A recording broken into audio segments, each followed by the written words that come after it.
Assalamualaikum warahmatullahi wabarakatuh.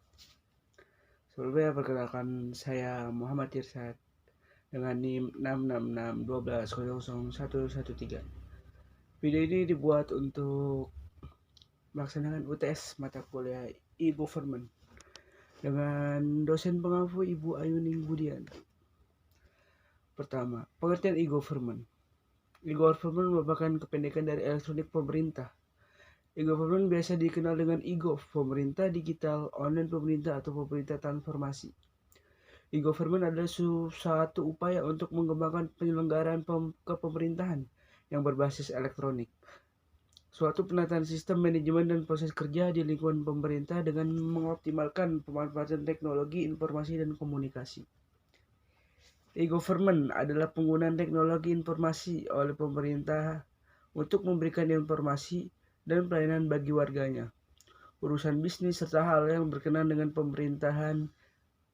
E-government dapat diaplikasikan pada legislatif, yudikatif, atau administrasi publik untuk meningkatkan efisiensi internal, menyampaikan pelayanan publik atau proses kepemerintahan yang demokratis.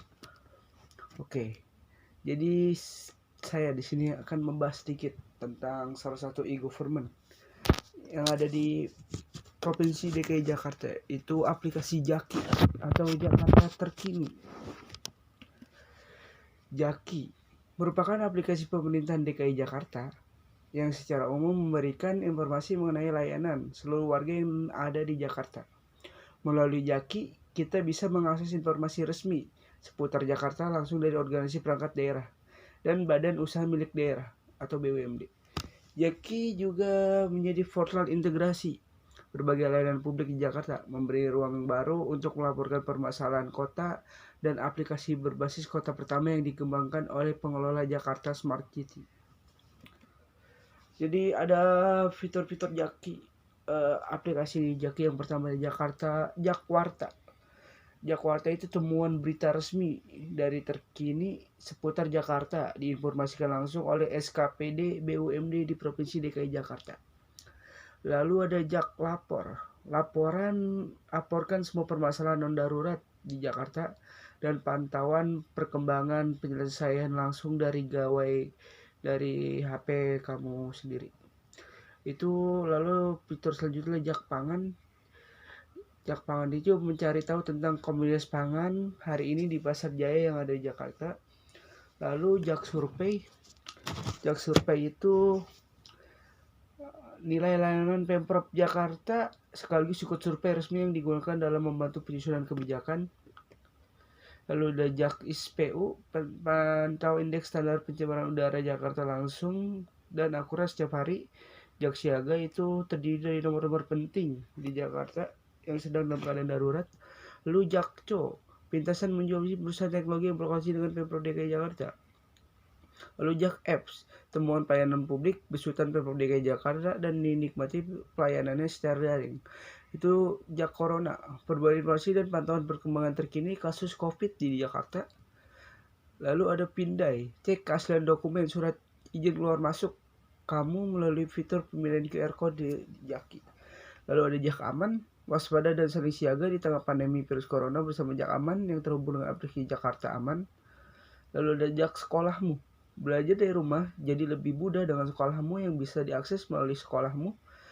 Dan terakhir ada Jak CLM, cek gejala COVID dengan teknologi berbasis machine learning dan dapat didapatkan rekomendasi tes PCR di Puskesmas Jakarta. Oke, selanjutnya tahap-tahap e-government dalam Jaki. Tahap informasi ada syaratnya, adanya VIP, adanya hypertext dan hyperlink, adanya kontak person. Lalu tahap komunikasinya adanya feedback atau balasan oleh pihak provider lembaga terkait maksimal 2 minggu setelah kita mengirim pesan atau keluhan. Lalu ada tahap transaksi, adanya pembayaran online dari beberapa metode pembayaran. Lalu tahap metadata, syarat tidak ada batasan dengan e-government. Lalu membahas digital lift dan solusinya. Digital lift ada divide, ada yang disebut dengan kesenjangan digital, merupakan kondisi di mana terdapat keseimbangan pertumbuhan teknologi, informasi, dan komunikasi di suatu wilayah. Solusi dari permasalahan digital lift yang pertama adalah diperlunya pemerataan infrastruktur yaitu khususnya teknologi. Terus kedua, ditambahnya pendanaan bagi wilayah yang masih tinggal dan pengembangan teknologi informasi dan komunikasi. Yang ketiga, diperlukannya pembekalan ataupun sosialisasi pada masyarakat secara merata. Lalu hambatan pada e-gov dan logusnya. Yang pertama, infrastruktur terlibat hardware, software, dan jaringan. Dalam lokus banyak yang belum mempunyai infrastruktur, masih banyak tidak mempunyai handphone. Yang kedua, sumber daya manusia masih terbatas dan masih sedikit yang menguasai lokusnya, itu masih banyak tenaga kerja khususnya dalam bidang administrasi belum paham, mengalami kesulitan menggunakan sistem elektronik. Lalu hambatan yang ketiga adalah hukum dan peraturan pemerintah, masih ada peraturan dan regulasi yang lemah dan belum tepat. Lokusnya masih sekali rentan terregulasi peraturan pemerintah penyelenggaraan sistem transaksi elektronik dan peraturan Menkominfo nomor 20 tahun 2006 tentang perlindungan data pribadi. Lalu hambatannya ada budaya organisasi, perbedaan budaya yang mempengaruhi penggunaan e-gov. Dalam lokus tidak semua orang mensupport penggunaan e-gov dan masih banyak yang belum mengerti teknologi. Lalu yang hambatan terakhir adalah komitmen pemimpin, arah perkembangan dan kemajuan e-gov melihat bagaimana pemimpinnya. Lokusnya support dan arahan dari pemimpin seperti Pemda adalah hal yang sangat penting dalam perkembangan dan kemajuan e-government. Lalu solusi dari hambatan untuk mencapai sebuah metadata. Nah, pertama solusinya dari infrastruktur itu pemerataan dan peningkatan terkait jaringan. Lalu sumber daya manusia itu melakukan training atau pelatihan kepada tenaga kerja khususnya staf administrasi dan tata usaha. Lalu hukum dan pemerintahan, ada beberapa solusinya itu ada beberapa peraturan regulasi terkait yang masih direvisi atau dikembangkan kembali. Lalu solusi dari hambatan budaya organisasi itu melakukan brainstorming untuk mengubah cara pandang terhadap pengembangan dan kemajuan e-government, merupakan budaya dari paper based menjadi electronic based. Lalu yang terakhir ada solusi dari hambatan komitmen pemimpin, pejabat tinggi pusat memberikan arahan dan support kepada para kepala daerah serta dinas daerah terkait. Oke, segitu aja mungkin penjelasan saya mengenai e-government, tentang aplikasi Jaki, tahap-tahap e-gov, defeat dan solusi, dan juga solusi dan hambatan pada e-gov yang di Indonesia. Mungkin segitu saja penjelasan dari saya.